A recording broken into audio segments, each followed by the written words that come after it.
Welcome to another episode of the Body and Mind Sports Show. I'm your host, The Mind, and with me is my co-host, The Body. Body, welcome to the show. Pleasure to be here again. Fabulous. And kicking off the new year, we have a few bits of wonderfulness here. We've got some NFL playoff football to talk about. We've also got Fight of the Night with Johnny Football. Oh, Johnny Football. Coming to the Great White North. All these deadlines in life, apparently. Maybe.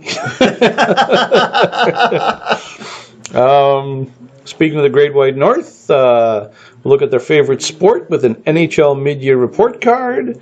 And finally, we ended with our epic and our suck of the week. Moment we thought was epic, moment we thought sucked.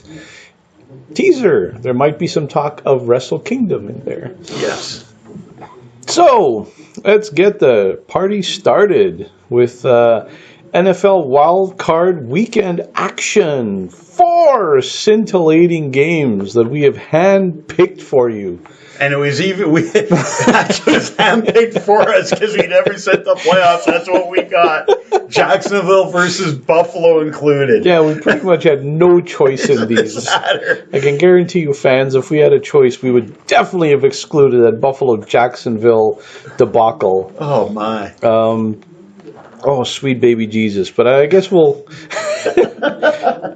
start chronologically. I still feel emotionally punished from watching that game. Oh, I feel like I was just interrogated, like by waterboarding. Yeah, this was like some new, like, modern waterboarding technique, making you watch Buffalo Jacksonville. It's like, oh my God, no, I'll tell you whatever you want. Like, stop the pain. Stop Tyrod Taylor versus Blake Bortles. Stop the madness. Stop the madness.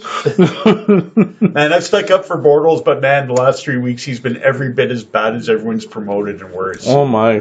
Woo!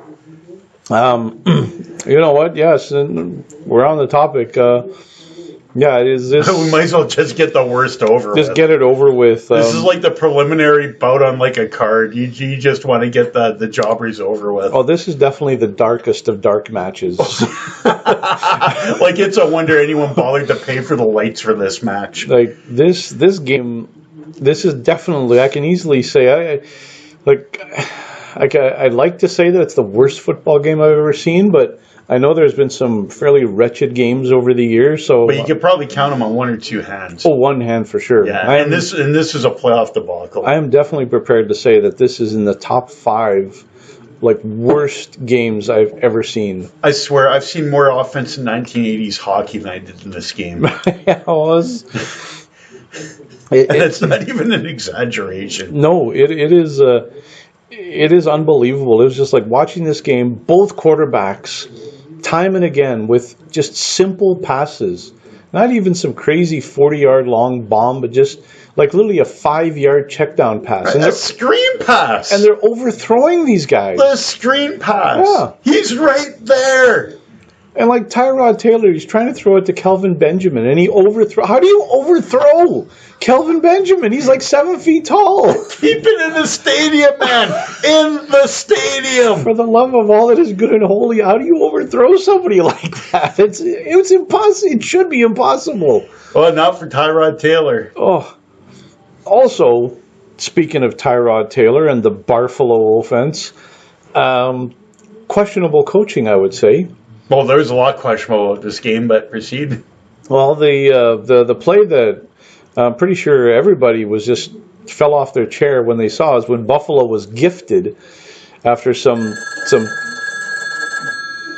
That's our agent calling, by the way. We've been waiting a while to hear from him. Yes? What? No, sell everything. All right, back to the show. So, yeah, Tyrod, the Buffalo offense, they had got the ball. That was the first caller to our show, and we don't even have a call-in show. Hey, it's happening. It's happening. We're making waves. But yeah, they basically threw penalties and whatnot. They got the ball first down on the 2-yard line, like right at the end of the first half. And you're at the 2-yard line. You have LaShawn McCoy as a running back. And instead, you do some crazy pass to Kelvin Benjamin, overthrowing him, and Benjamin also does a pass interference, pushing Buffalo back now to the 12-yard line, and then they run 2 more idiotic plays that Jacksonville instantly snuffed out. But like you're at the 2-yard line, instead of just giving it to McCoy and just saying, go ahead, 4 times, run it in. No, instead they got cute and fancy, and instead they settled for a field goal.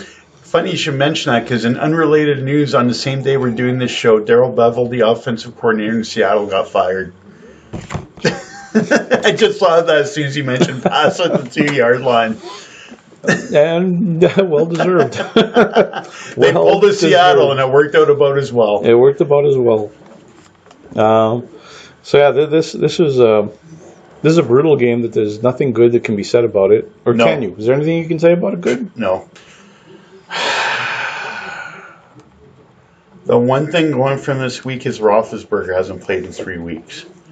And I like two things. I like their defense. I think Pittsburgh wins this game, but I mean, if it takes too long for Pittsburgh to get off the schneid between Jacksonville's defense and not being in rhythm, maybe they could steal it. But 2 things. Sometimes you see a team with a long way off like this, and they overcome and still have timing. But there was the bye week plus, the Cleveland week when they played everyone else, which is practically another bye week. So this is 3 weeks since Roethlisberger and Bell have been in action. Brown has been back for a while. They're going against a really good, so off of the last 3 weeks. I see Pittsburgh winning this game. All right. So I did take the under 41, and I rarely take unders, but I took under 41 in this game. Might not even need half that. All right, so yeah, Jacksonville, definitely our confidence in America's team has waned significantly. But man, lots of Alex Smith trade talk out there. If he winds up in Jacksonville, look out next year. They were running some zone blitzes when they saw the screen pass coming. The old, we're going to blitz someone, or we're going to drop off a lineman into the screen area.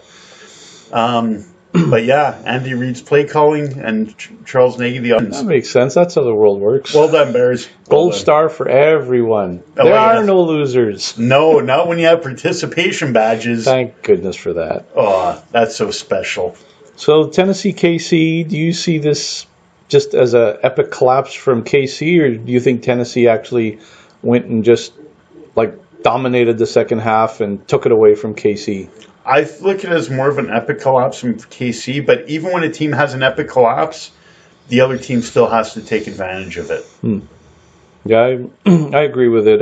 I think it was a epic collapse as well, being up 21-3, and especially at home, and especially the way they got their 21st point as well by scoring that last second touchdown at the end of the first half. That should be momentum. That's you figured right there, okay, this is monster momentum. The timing could not be better going into the half with this kind of momentum. And instead they come out and just lay a colossal egg. That Chiefs defense absolutely sucks, though. And Marcus Peters, the game was in hand, but he went bonehead later in the game. Yeah. So you figure Andy Reid, is his job safe? I think he's back next year. Who do you replace him with? But I think it's back to the Philadelphia days where, I don't know, if he doesn't produce in the playoffs, he might only have a year or 2 left in KC. And they're running around town just like Philly. Yeah, I remember we used to talk about the Philly thing and wonder why they hated him so much, even though he had playoff failures. But now that I'm seeing it again in KC, it's not a coincidence. Yeah.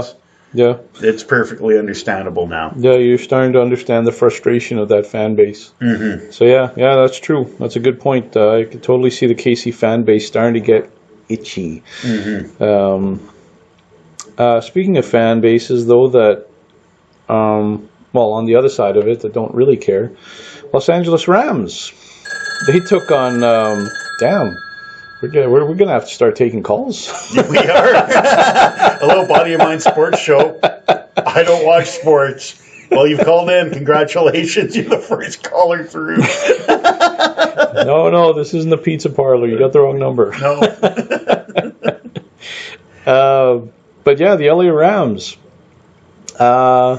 in front of an uncaring home fan base, they lost 26-13 to the Falcons. Did the Rams fans care? Did they notice? Actually, I thought of a theory with the Rams fans. Right. They had a really good crowd, crowd-wise by LA standards. Was it 70,000? Really? Even though I think you could fit more in there. Wow. But I have a theory about this, because as I'm watching the game, I see Hollywood celebrities through there. Oh. Which is kind of nice. And of course, as I see Hollywood celebrities and as I see Goodell up in the box, and it seems more like for people a place to be than to really be in the game. Mm-hmm. And it's like, what kind of home field advantage when it's a place to see people more than people who are diehard invested in the game? Yeah. Yeah, very true. So even if they get a loyal following, I kind of wonder what kind of home field advantage they'll have if it just becomes the trendy place to be in LA. Right. It's different. The Lakers are kind of an exception, but I just get the feel this is going to be more about a status place to be than it is about a raucous home crowd. Kind of like, even though it's not celebrities there, Dallas notoriously doesn't have a great home field advantage, even though they have Jerry's World. Right. Same kind of thing. Yeah. It's like, you got a lot of people, but you don't really have a lot of rabid support. Yeah. I kind of see that with LA. Yeah, that'll be a fun thing to follow as the Rams are back in LA again, to see if this time, if they actually do get an actual football following. If they keep playing next year like they did this year, then they have a chance, at least gathering some fans. Mm-hmm. Because despite the playoff loss, which I expected, I thought... You called it, yeah. Yeah, I thought, young team, first time having any real success together, and going up against a very angry and vengeful Atlanta team with 11 months of disrespect and derision and hatred against them. I figured it was just too much for them to overcome. It's funny. It's kind of the same Falcons team for the most part in talent, but you had a different team. Last year's team did it on offense. This one, I think, is doing it off a decent offense. They're not as explosive as last year, but I think they have a bad reputation. I think they're better than people think. It's just being compared to last year's Dynamo. Yeah. But, man, the defense, I think, has improved a lot this year. Yeah. A lot of good young players have come around and improved this year. Well, they're on a mission now. Well, that's the thing. Like, this year's team looks more like an actual football team, where instead of being a video game football team that we saw last year, like last season with their insane offense, that was a Madden football video game team. It was, yeah. But this year, like holding the Rams, who've been a good offense themselves, an amazing offense this year, to just 13 measly points and pretty much shutting down Todd Gurley. I think that speaks volumes about Atlanta's defense being legitimate. Oh, it does. And they've been playing well for weeks now. Yeah, that's the thing. There's a team that nobody notices, nobody talks about, except us. And some people, they've won 6 of 8, or is it 7 of 9? It's some huge collection of wins. Yeah. And people are still disrespecting them. Yeah. I've even heard one person call them a fraud, and it's like, they look to me like a team going back to the Super Bowl. They are the team of density. The density. The revenge tour is on, friends. What they could do when they get there, if they do, I don't know, but I really see them getting back there. Gonna be fun to watch. It will be. Speaking of fun, a fellow two divisional rivals win at it. Carolina against Nollians. And this is why we talked about Flo Jacksonville first, so we could just actually move on to fun. That's right. We're moving on to New Orleans. We're moving on to New Orleans, just like Belichick's moving on to Tennessee. And good for him. Yes, we'll be talking about that. But New Orleans, 31-26 over Carolina. This was a good game. This was. Tell you, man, the Saints have been impressive, but every week they get a bit more banged up. I like Minnesota this week just because of how banged up New Orleans is. But it seems like no matter how bad New Orleans gets banged up, they keep winning. So I wouldn't write them off this upcoming weekend. But, offensive linemen starting to go down now, as well as, a couple key players missing from defense. Just wonder when it's going to get to the point where it catches up to them. Yeah, if they are losing O-linemen, then that's definitely... Yeah, I want to check this week, see if those are temporary injuries or if anyone's going to miss. I would assume temporary, because in the playoffs, it doesn't seem like anybody's actually injured. Unless it's really serious. Yeah, exactly. I think maybe if your actual bones are, broken multiple places, then maybe then you're questionable. New Orleans, Carolina, just the better team won here? Yeah. Yeah, better offense, yeah. Any sympathy for Cam Newton getting his head blasted time and again in this game? Yeah, I always, even when I don't like people, I sympathize with concussions. I guess I should, but I think Cam Newton is such a colossal jerk that I have real hard time feeling bad for him. This is true. But he does get abused, though. He does. That is one thing that's surprising. That you can't question his toughness. No, you cannot. Like, cripes, this is a guy that had a car accident 3 years ago, and then went to the Super Bowl. Like, wow. Yeah, what is it about quarterbacks and car accidents and going to the Super Bowl a year later? Didn't Roethlisberger go to the Super Bowl a year after he used his head to stop used a windshield to stop his head or something? Oh, how else do you stop a windshield? How else do you stop? Hey, here's my head. I need to stop right at that windshield right there. Yeah, it's it is madness, and of course, again with Cam's injury, it once again brought up the whole concussion protocol. That once again came into question. As well it should. Both leagues. Like NFL, well, probably CFL. I haven't noticed it as bad in the CFL, but after Commissioner Ambrosie's comments this year blew my mind. But the NFL and the NHL, to me, are both just appalling for concussion protocol. Yeah. Yeah, I'm hoping that that's something that they'll address in the off-season is to actually put some teeth into these concussion protocols. Because it'd be nice to see these players play for a while and not be sucking through a straw when their career is over. Well, yeah. Well, it'd be nice to see people not going into depression and killing themselves because of brain damage. Yeah. And the sad thing is, that's no joke and that's no exaggeration. No, that is no exaggeration. That is literally what has happened to far too many of these players.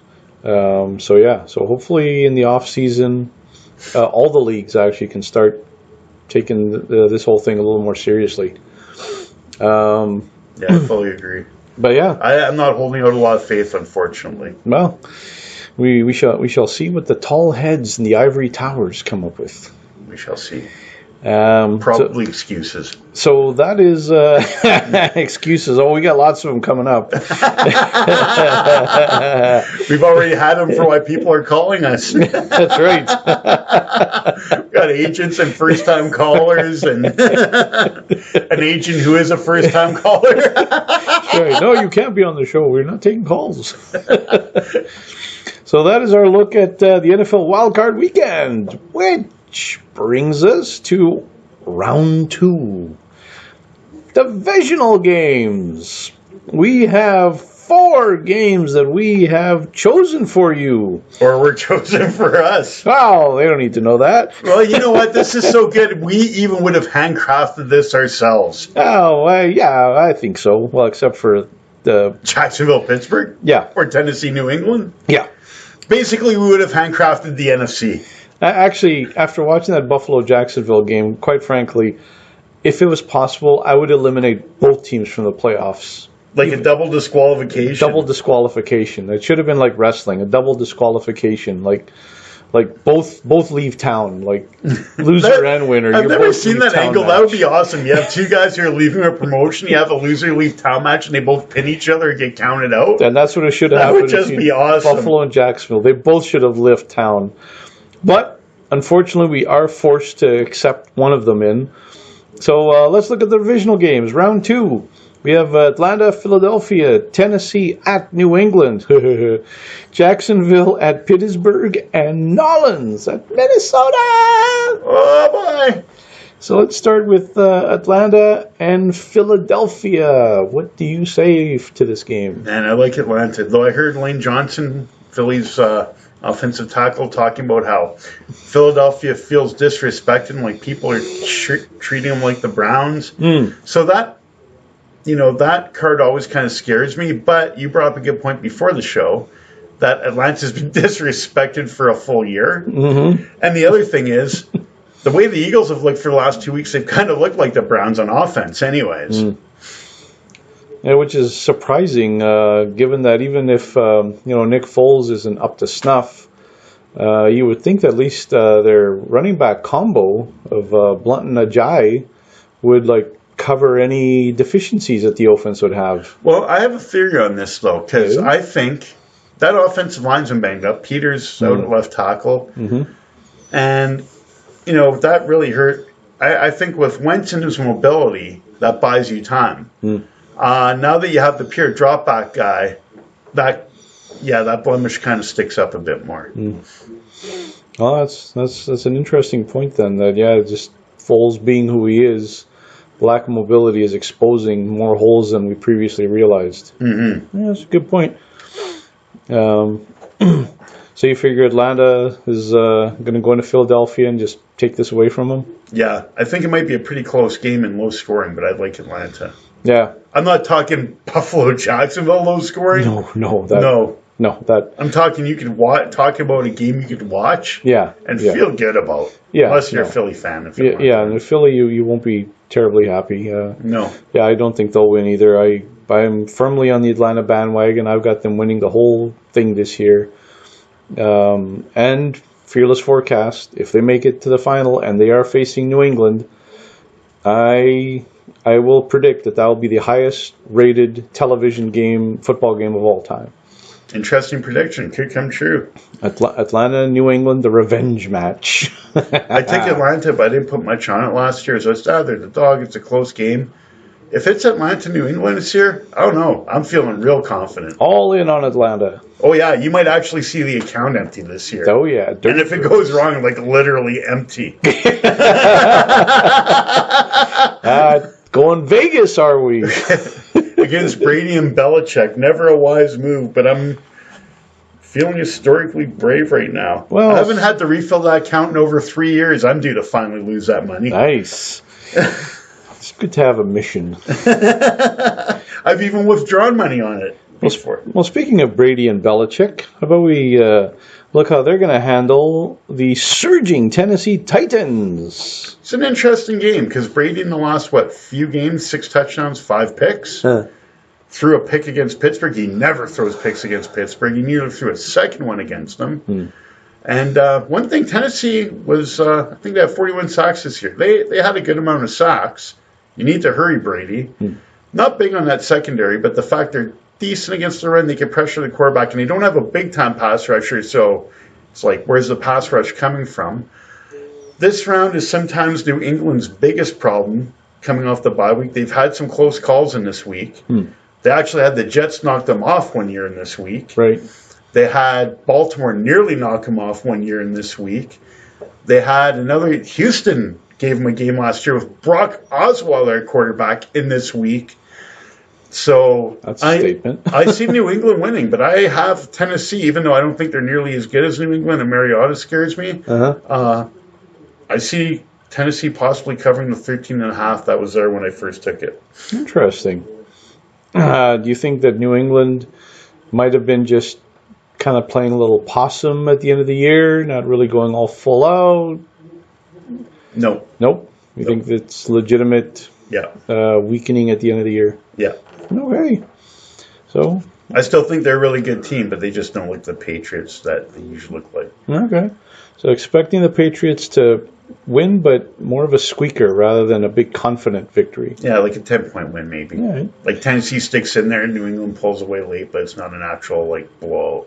All right. Good. Like it. So, in the words of Bill Belichick, we're moving on to Pittsburgh. Jacksonville. And he was doing the moving on to Tennessee this week. They were talking. Yeah, that's right, because they were trying to talk to him about all this friction happening between Tom Brady and Robert Kraft and Bill Belichick. And it was funny. They all hate each other now. He even talked about how, we addressed that before, and we're not going to talk about it again. I think one of the first questions out of the box, did you talk about the team about this distraction, blah, blah, blah, do you know, and how it might affect you for the Tennessee game? And then the vintage line. We're on to Tennessee. Yeah. I think it's I'm on to Tennessee. Somebody's on to Tennessee. Yeah, that was actually pretty funny because I was actually waiting for that line as soon as the reporter was spewing their question out. Oh, yeah, he was pissed this week. He even came out in a short sleeve shirt instead of a hoodie. It was like Bill was bringing the guns.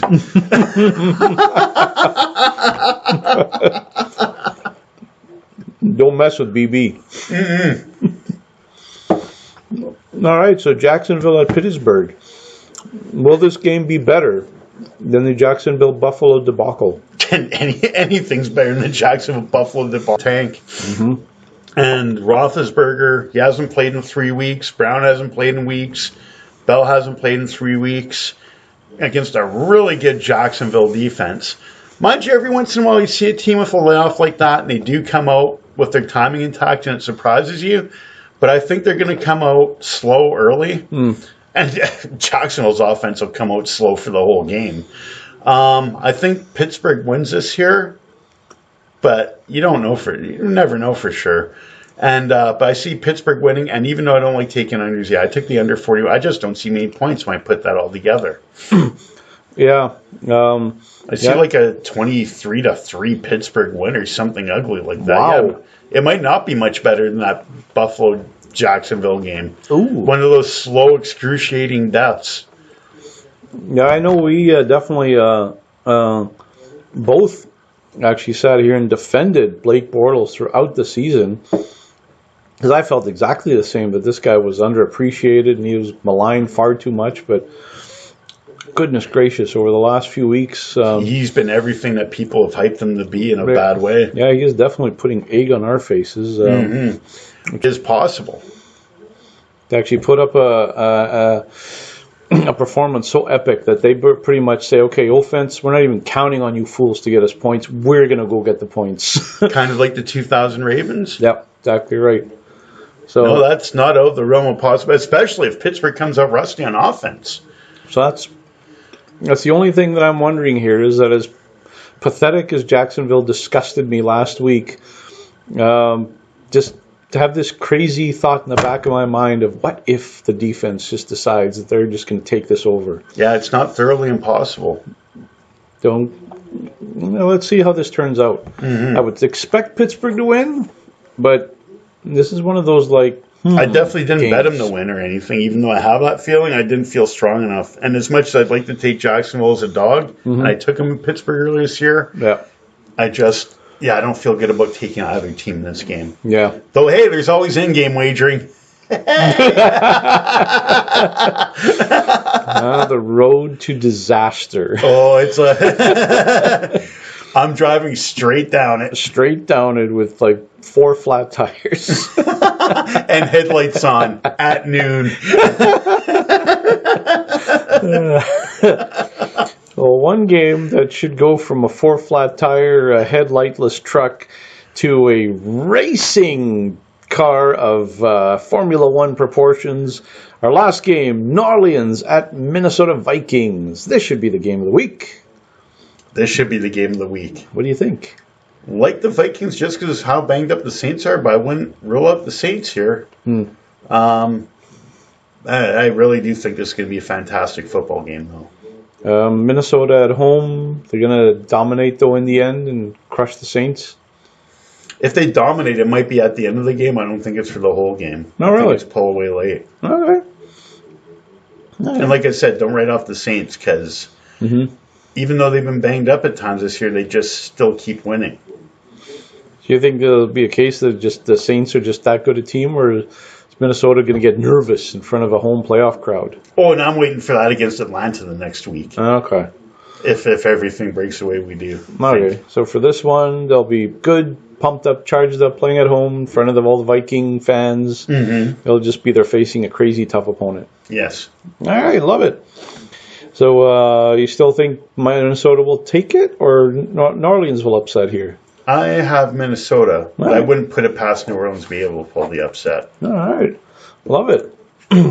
So with that is our review of the upcoming divisional games. Boom.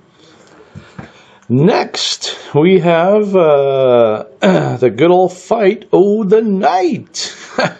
Today, Johnny Football, Johnny Manziel. Oh yeah, he is possibly, maybe, potentially coming to the Canadian Football League. So we're going to debate whether this is a beautiful thing or not. Body, you have some thoughts on his current negotiations. Oh, I have some thoughts already. And what the Hamilton Tiger Cats, who own his rights, should do with him. So apparently Manziel's agent came out and said, I believe is at the end of this month is the deadline Yep. for getting a contract done. Now, I'd like to see Johnny Manziel up here. I'd even like to go see a Bomber game when he came to town. Here's the thing, though. This guy has no other options. He's giving me a deadline. If I'm Hamilton, it'd be like, oh, end of the month? No, we just hit our deadline now. Thanks for coming out. Really? Seriously? You have no leverage and you're giving me a deadline? Get out of here, man. Come back when you're serious and begging. Otherwise, don't come back at all. Maybe that was Manziel on the phone just now and his agent trying to get us to get hold of Hamilton thinking we know people. Maybe he's trying to get on the show. Yeah, well, he needs a pub. Body, mind, and football? Might not be a bad idea. He'd probably have some free liquor with him. Hey, it's a party when Johnny comes to town. Oh, you better believe it. The economy just goes up from him hitting the bar. So for you, him and his agent's attitude and arrogance means I don't need this in my locker room. Cut him, be done with it. Well, it's a couple things. Like if he came back begging, I'd change my mind. But it's two things. One, I don't need this in my locker room, like you said. But the other is if you're actually this conceited when you have to prove something, how serious are you about playing? Mm-hmm. And that's my bigger concern. Well, on my side, I'm willing to forgive his trespasses as he's been led to temptation. This guy's whole life has been temptation.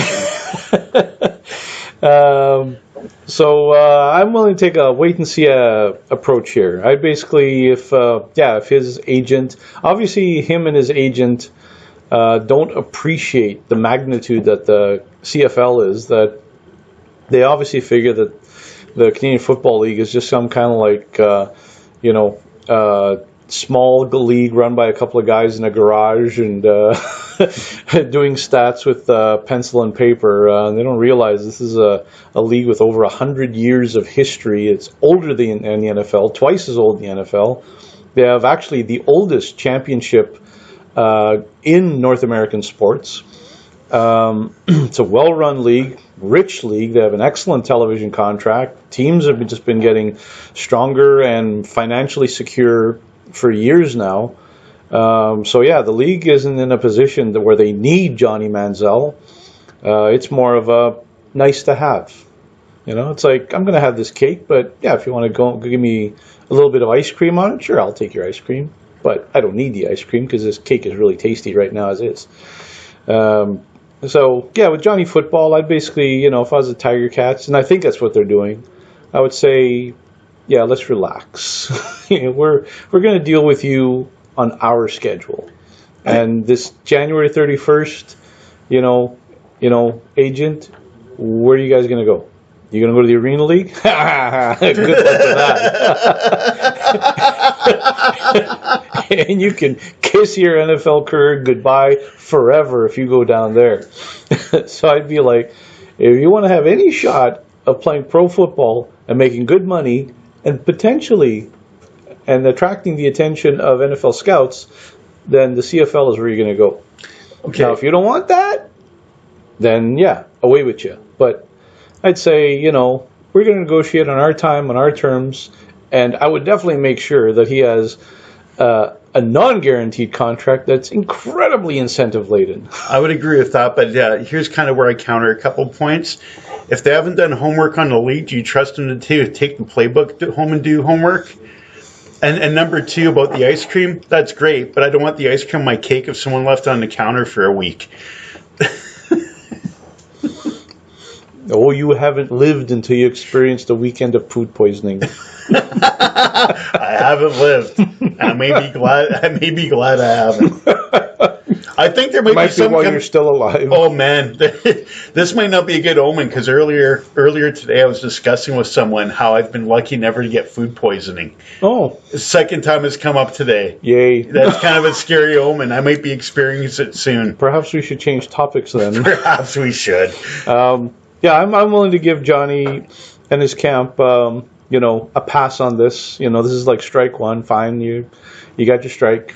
2 more, and you're out. Well, I certainly hope you're right because I would like to see him up here. But I'm just, for me, from Hamilton's perspective, I'd be kind of scared off by this. Yeah, and as for his commitment to the game, yeah, I'm also wait and see on that one. I'm not convinced that he's ready to come back, train hard, be all he can be, and try to actually dominate and take this thing seriously. Let's find out.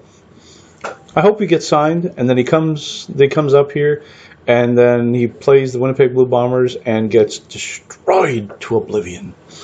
That would make me happy. It remind me of when Vince Ferragamo played with the Montreal Alouettes. I remember they came here to Winnipeg and got blown out 58-2. Yep. Well, it didn't go so well then. That was a good time. It was a good time. If you're a Bombers fan, which we are. So that is our fight of the night. Johnny Football. Body says, cut him now! And I say, give him a chance. Hang up the phone, man. Hang up the phone. Stop calling us. I'm willing to put him on hold. So that is our fight of the night. Next, let's switch over to the wild, wonderful world of National Hockey League hockey. And we're basically at the mid-year point of the NHL season.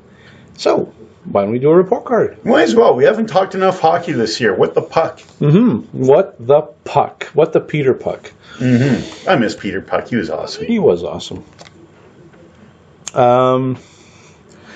So let's look at who we think are the winners and losers so far in the NHL season. So winners.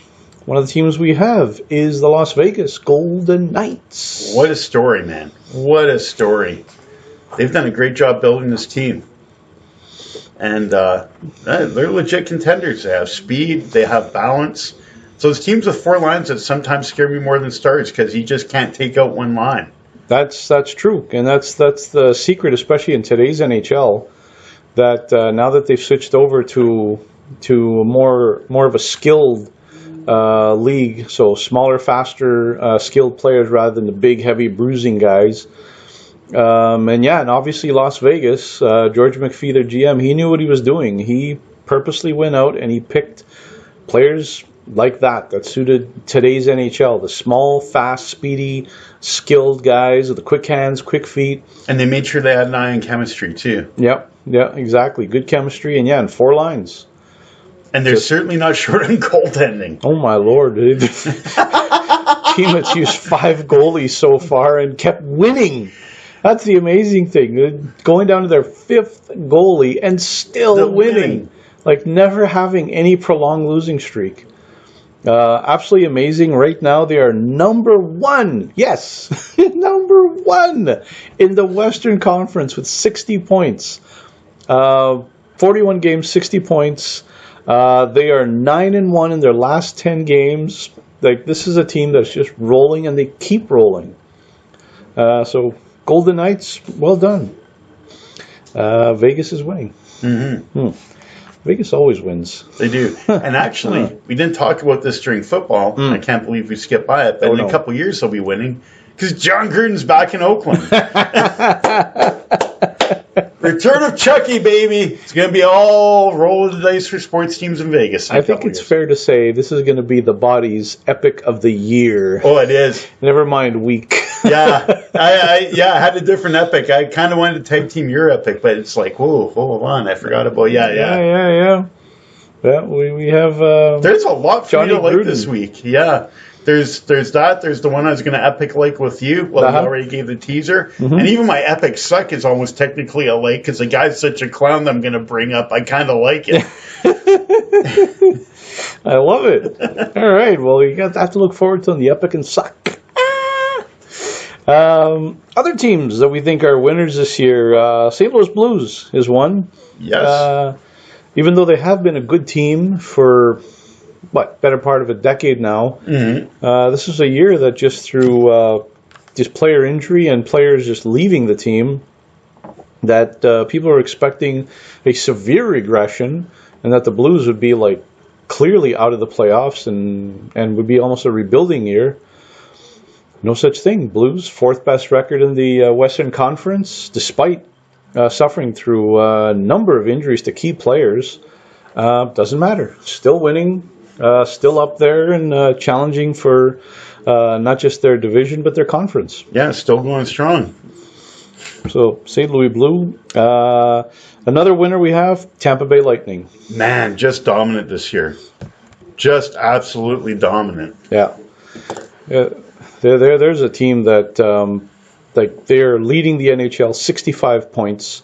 That's 5 points better than the second place team, which is Las Vegas. Plus their plus-minus goal differential must be off the chart. I haven't looked at it, but it's got to be absolutely off the chart. Well, it's not bad. It's plus 53. That's okay.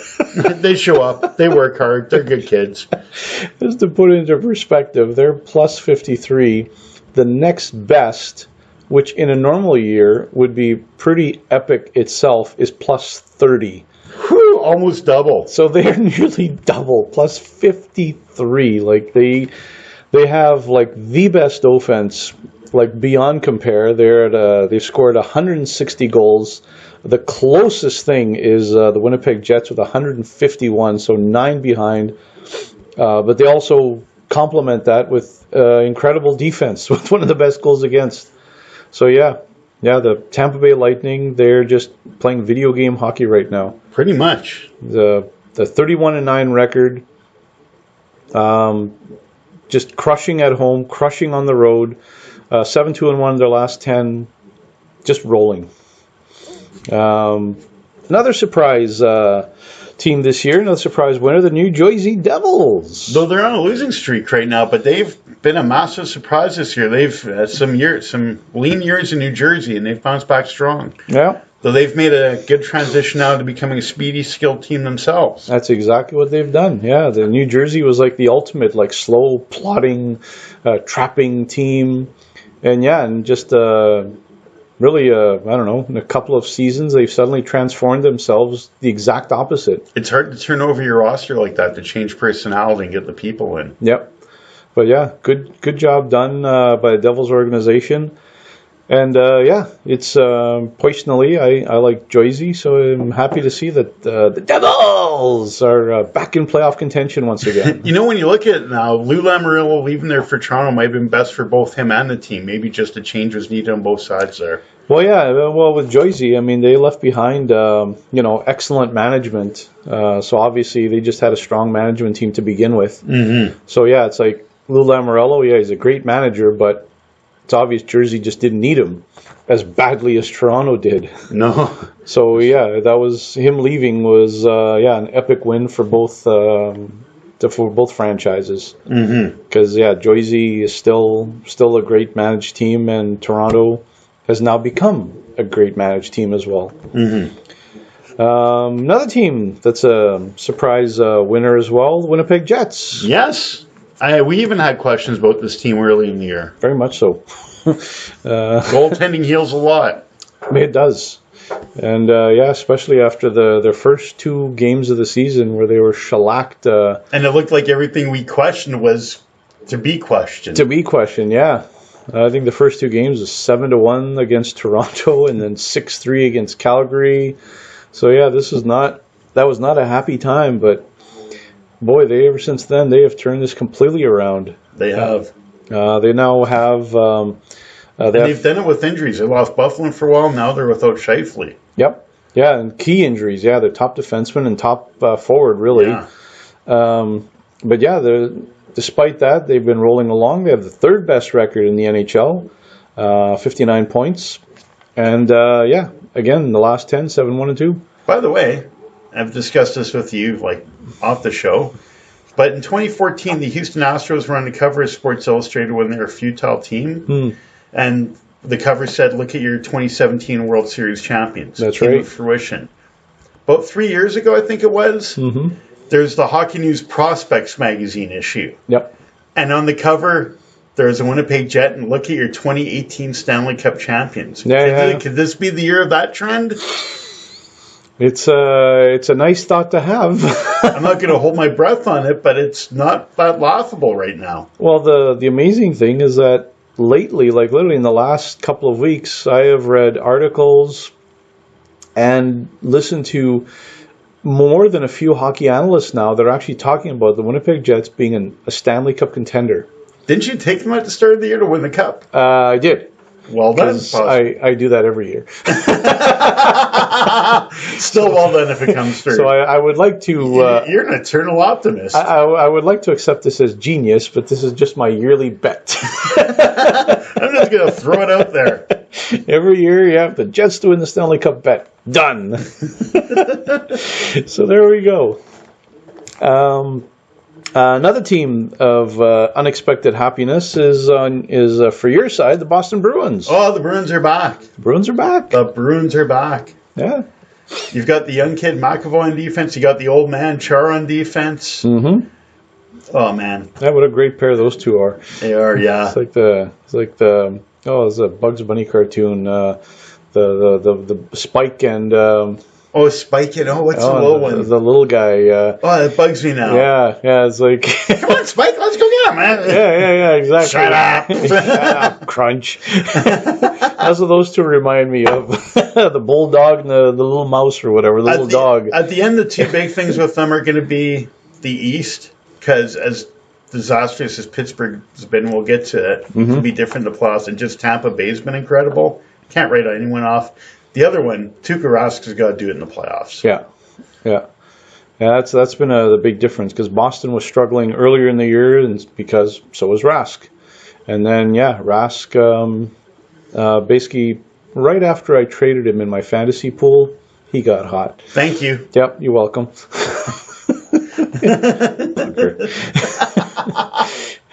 So the Boston Bruins, it seems as Tuukka Rask goes, so do they. But there is a team, though, that has depth, though. They're a multi-line team, both on offense and defense.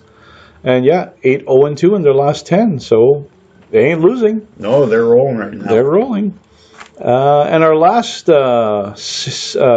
winning team is none other than the Washington Capitals. Yes, early in the year we were talking about people writing them off. Because our theory was maybe they drop off a bit in the season, but the fact there's actually no pressure on them to win this year makes them dangerous. Yep. Exactly. I'd almost think of them as the Atlanta Falcons of the NHL. Yeah, that's a good description. Yeah, team that was supposed to win, people expect to win. Year after year with them. And then this year, nobody is talking about the Capitals. People are like, oh yeah, if they make the playoffs, whatever, they'll just be knocked out. Whereas, we have spoken that this might be the year where they sneakily do terrible things. This might be the best thing for them. Yep, to just be flying under the radar. So those are a list of the pleasant surprises.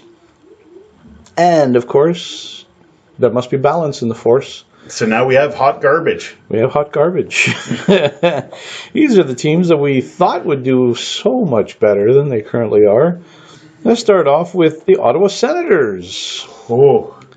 Last year, Stanley Cup...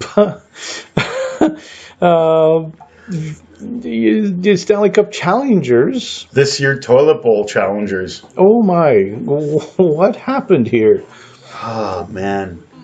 I mean, this is a team that went to the conference final last year, and now they're the second worst team in the Eastern Conference, above only Buffalo. Well, goaltending hasn't been quite the same. Carlson was hurt early in the year, the Carlson distraction going on, the owner distraction going on.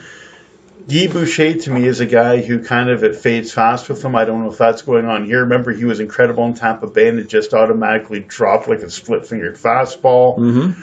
I don't know if those are all... I don't know if Boucher's necessarily a reason, but when you throw everything else in there, that might be a contributing factor. Yep. No one could have seen this. Yeah, that is true. There are some coaches that, for whatever reason, just maybe they're hard cases, hard on players or whatever, or their act wears thin. But some that are good in the beginning and they wear out their welcome quickly. Mm-hmm. Maybe that's what's happening in Ottawa. The other things I mentioned are definitely factors. Oh, yeah, all the off-ice stuff is not helping. Like talks of impending contract, free agency, and moving the team and new arena. And that's not good for anybody. No. Yeah, so for Ottawa's big-time unexpected fail there. Another fail, Le Club Hockey Canadien. That's surprising. I heard talking on a show today that, maybe in Montreal they'll just have to come to terms with getting a lottery pick. I don't know. A, that's just not acceptable in Montreal. B, I don't know if you ever want to be a rebuilding phase when you have Price and probably a slowly closing window for him to do anything, winning a championship. Yep. That is very true. When you don't have a goalie like that for rebuilding purposes. That's the thing. Like, Carey Price is like first time ballot Hall of Fame player, and one of the greatest. I think he'll probably go down as one of the definitely top 10 and possibly top 5. One of the greatest goalies of all time. I don't know about top 5. All right, so be a fight of the night one day. Possibly, I got to mull it over, but yeah. But yeah, to waste, his time there, is criminal. So yeah, Montreal, big surprise there. One team that we weren't expecting too much out of, and they have given us even less than we were expecting. Buffalo! Oh boy!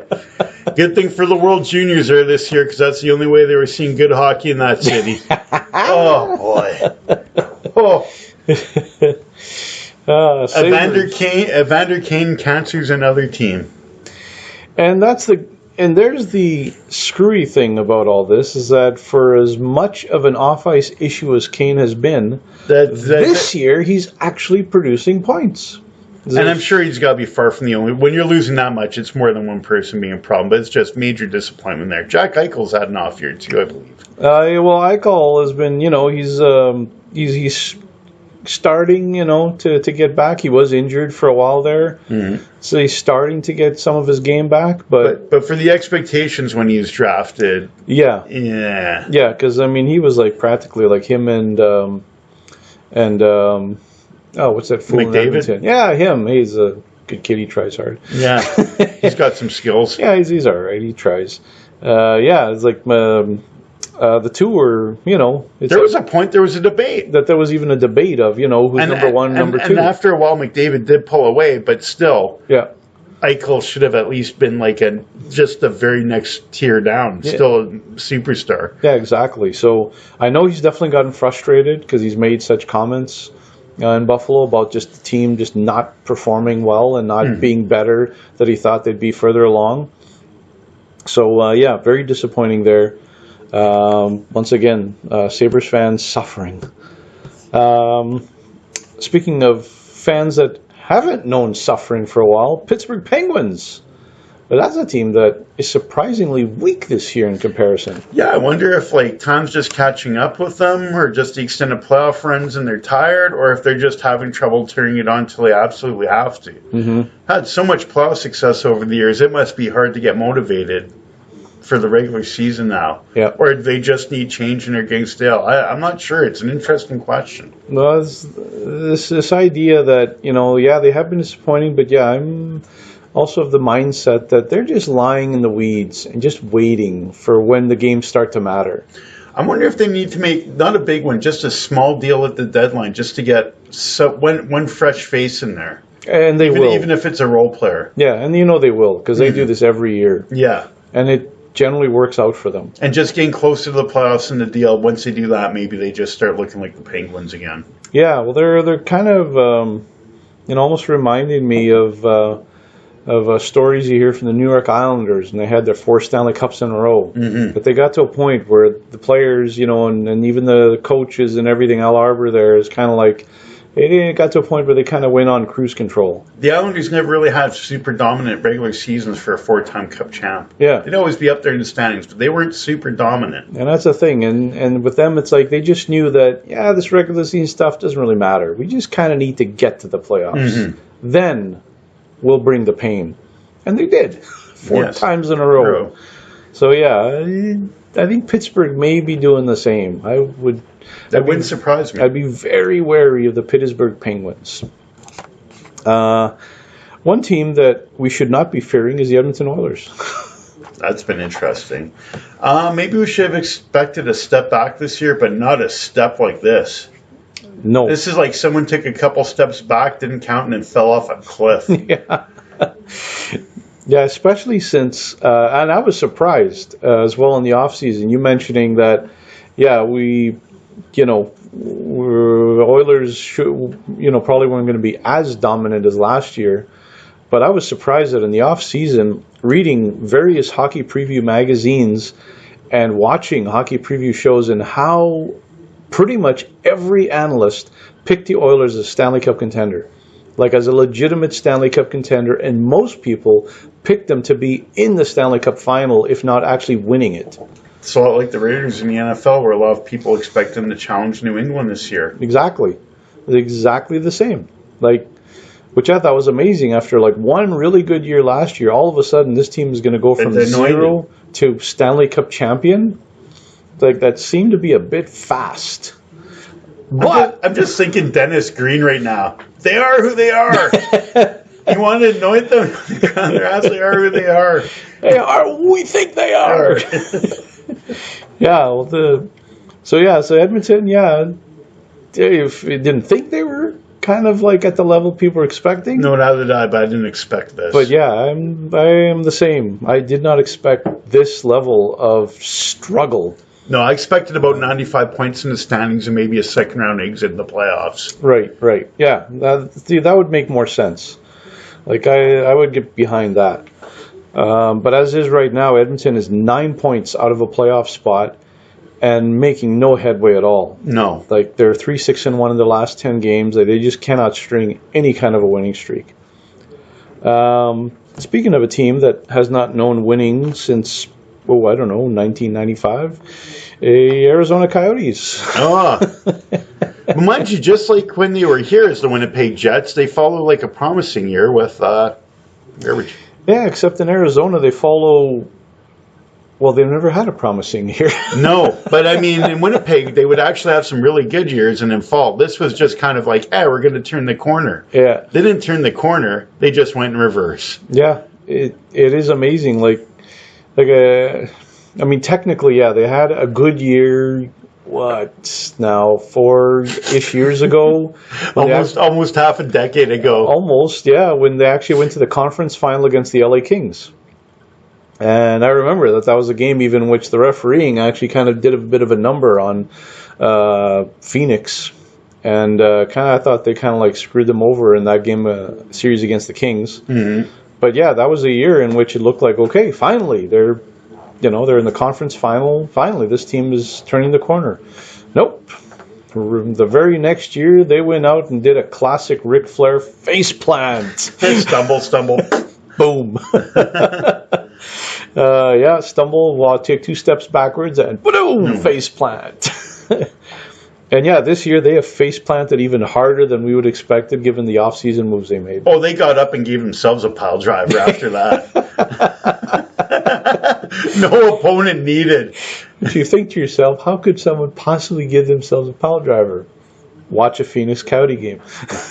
Or watch former AWA jobber from the 80s, Jake the Milkman Milliman, where he go for a flying headbutt miss and then give himself the self-pile driver. That is true. Check out any of his matches on YouTube and you will laugh until milk comes out of your nose. And our last unexpected hot mess this year are the Chicago Blackhawks. And is this a Pittsburgh kind of situation where it's just they've had to run so many times? You kind of wonder, though, because they got swept last year in the first round, right? Mm-hmm, or is the window just closing? It's an interesting question there as well. And coincidentally, just like the good old Pittsburgh Penguins, they're also in 8th place in the Western Conference. So they, just like the Penguins, have the last playoff spot in the East. Chicago's got the last one in the West. Yeah, same questions are arising. It's like 3-time champs. Are they just waiting for when the games start to matter and turn it on? Or, is the last year's 4-game sweep against Nashville a sign of the end? Yeah. I'm really curious. I'm not even really convinced either way. I'm just flat out curious here. Yeah. Yeah, and the whole season, I mean, they're just over 500, but even the last 10 games, 5-4-1, nothing happening right now in Chicago that really gives you confidence either way, which way this thing is going. No. So with that is our mid-season report card for the National Hockey League. And finally, we get to the Epic and Suck segment of our show. Yeah, I was going to tag team with you, but I'm still going to comment on your Epic like too, so I enjoyed it. But yeah, which one of us is going first for the Epic like? Oh, you start John off Gruden with your back in Epic. Oakland? Oh, life is good again. Return of Chucky. I love it. I absolutely love it. I know he's been away 9 years, but he's still stayed in touch with the game, talking to coaches, commentating. The one thing... Well, two things about the Raiders this year is when they got rid of their offensive coordinator last year, when it should have been the defensive coordinator gone, and they didn't run the ball enough. Now, one thing that people who follow Gruden think about him, they think of him as a passing offense guy, and he is a passing mind.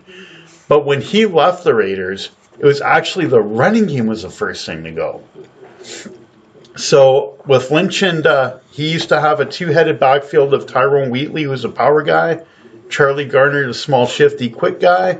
Neither one individually put up huge stats, but together 1 year they led the league in rushing. When I see Marshawn Lynch and Richard in the backfield, I see a lot of that combination there. So I could see them running the ball well. One other thing, I've heard criticism of Gruden and a couple things. I'm going to dispel that right now, especially from one Stephen A. Smith. Because as he was talking about, well, look at his record in Tampa Bay after the Super Bowl, I think it was under 500. Well, Tampa Bay's record since he left there is one of the worst in the league. So it's gotten even worse since he left there. The other thing I heard from Stephen A. Smith was he won with Tony Dungy's team. Oh, great. So should we say Tony Dungy won with Jim Moore's team when he won in Indy? That's just a garbage thought. I like Dungy as a coach, but if he would have won in Tampa, he never would have been out of there, and they never would have had to bring Gruden in. So I dismiss all that garbage right now. So John Gruden, welcome back to the Raiders. All right. Full confidence there. So for your suck of the week, Big Baller Brand? Yeah, I almost want to do an epic like because this just humors me so much. Yes, LeVar Ball and his two sons on their tour of Lithuania. And apparently when they get there, there's some song. They get a welcoming committee and some song playing in the background, Welcome to Lithuania. Beautiful. For two kids who probably never play in the NBA. And apparently while LeVar Ball's there, he's bad-talking Luke Walton, the head coach of the Lakers, saying he thinks he's lost the Lakers and the players don't respect him and they don't high-five. This is a guy who's had coaches trouble with coaches on every level that have coaches' sons. And didn't Luke Walton go on some crazy winning streak with Golden State one year when Steve Kerr had a bad back? During that 20-some-odd game winning streak, Walton was the coach. Well, that's because he was thinking about the possibility of coaching a ball. Oh, yes. Now, that's what inspired him. Now, don't get me wrong. That team would probably self-coach itself. The point is, if that team with that talent can respect Luke Walton, don't tell me these kids can't respect him. So, LeVar Ball, well done on Clown of the Week, buddy. Well done. Big Baller Brand. Can't even get it out there to sell to anyone.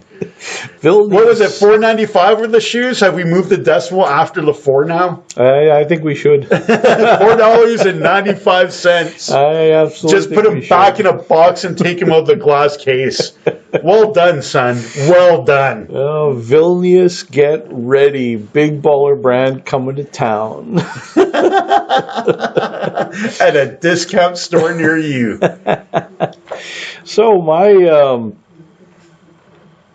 and I fully agree with the Big Baller Brand. The whole thing has been madness, and I remember that when he first came to, or when they announced that they were going to play basketball in Lithuania, that we're doing the over and under for a month. Yes. Because I nearly went month and a half, I think. And Yeah. I think I stuck with you on the month, actually. Yeah, because so we both have the under on them lasting a full month there. And the clock's ticking. The clock's ticking, boys. The coach might be able to put up with him if he doesn't speak English just because he doesn't understand him, but we'll find out. Yeah, so we'll be monitoring. I wonder if they have a Get Out of Lithuania song when they send him back on the plane. Unless they got to keep someone around for trying to steal somewhere in Lithuania. So, hands to yourselves in Lithuania, boys. Yeah, I don't think you want to go to a Lithuanian prison. I doubt it's heated. I doubt it myself. Wonderful. So yeah, I thoroughly approve that suck of the week. Thank you. It's a big baller suck. It's a big baller suck. As for my epic of the week, I had this Wrestlekingdom 12. And I was going to go with the Untitled Gruden thing, but yeah, I love this. For those of you unfamiliar with Wrestlekingdom, it is basically the Japanese version of WrestleMania. So this is Japan's one of Japan's major promotions, New Japan Wrestling. It'd be their biggest one. It's the second biggest one in the world for wrestling. So this is their WrestleMania. They're called Wrestlekingdom every year in January. January 4th. It's always January 4th. It's always January 4th. I don't know why, but it's always January 4th. Love it. So every January 4th, every year, you have Wrestlekingdom. And and this one, again, did not fail to impress. We saw about half the card, the last half of the card. Amazing. Yeah, we were able to see the last half of the card here because unfortunately, despite being such a large event, it is difficult to actually get it live here in North America. But we managed to still see it. So yeah, the matches we saw, we had the Tag Team Championship. Mm-hmm. Which you said was a phenomenal match. We had... Actually, I didn't get to see the Tag Team Championship match. That would have been great. I missed one match. Oh, so you missed that one? No, I saw the hair versus hair match. That was for, I think, the never openweight title. Yep. That was phenomenal. Mm-hmm. We definitely saw the four-way junior heavyweight championship. Four-way junior heavyweight championship. That was Marty Scurll, Takahashi, Kushida, and Ospreay. That was amazing. Crazy match. That was insane. That was thoroughly entertaining. And that's the thing with the Japanese wrestlers. Kind of in, I don't know, in comparison to North American wrestlers, that they seem to do a lot more punishing moves to each other. Like a lot of moves would just make you cringe, actually, seeing like guys getting dropped on their necks like constantly, actually, and just kind of like the strong style of wrestling over there. So I mean, when it just looks a lot more convincing. Yeah, like when they throw an elbow smash, like when they throw a forearm, like you can hear it. Like you can actually hear that forearm just like crushing into somebody's like chest or throat or head or whatever. So yeah, the long matches actually, by and large, like there's no like real 5-minute deals there. No. Every match seems like it's, I don't know, half an hour to an hour. But it's not a bad thing. You can tell that they're long matches, but you don't mind that they're long matches. You actually want them to go even longer. Yes. The 4-way match is phenomenal. We had an Intercontinental Championship match. Hiroshi Tanahashi and Jay White. Yes. Was another one. That was a decent match, but it definitely wasn't on par with the other matches on the night. Okay. But it was pretty good. So the co-main event, we had Kenny Omega versus Chris Jericho. Two Canadians from Winnipeg fighting for the United States Championship in Japan. With Don Callis from Winnipeg on commentary. And one of the best lines of the night when Jericho was having a moment of arrogance leaning on the turnbuckles, Callis comments, "Best in the world, you're not even the best at Winnipeg."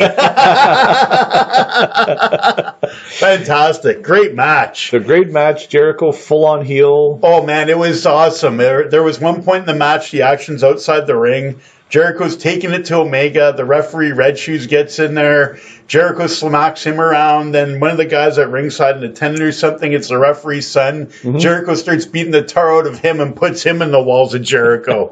And it's no DQ, so the ref couldn't do anything about beating the crap out of his son out there. It was just awesome. I think the ref should have taken matters into his own hands. That's why he got smacked out in the first place, probably. So, great match. Definitely the match that drew many more eyeballs, international eyeballs to this event than normally it gets. Mm-hmm. But hopefully this will introduce new fans to Japanese wrestling, because it deserves new wrestling fans, because the wrestling is like top notch. It's phenomenal. Like every match, absolutely phenomenal. You do not feel cheated. Like you can tell every match is each guy putting his absolute best forward on every move. Mm-hmm. And the night ended with Okada, who was voted by Pro Wrestling Illustrated magazine as the #1 wrestler in the world. First time to be a non-North American that I know of. Yeah, exactly. Yeah.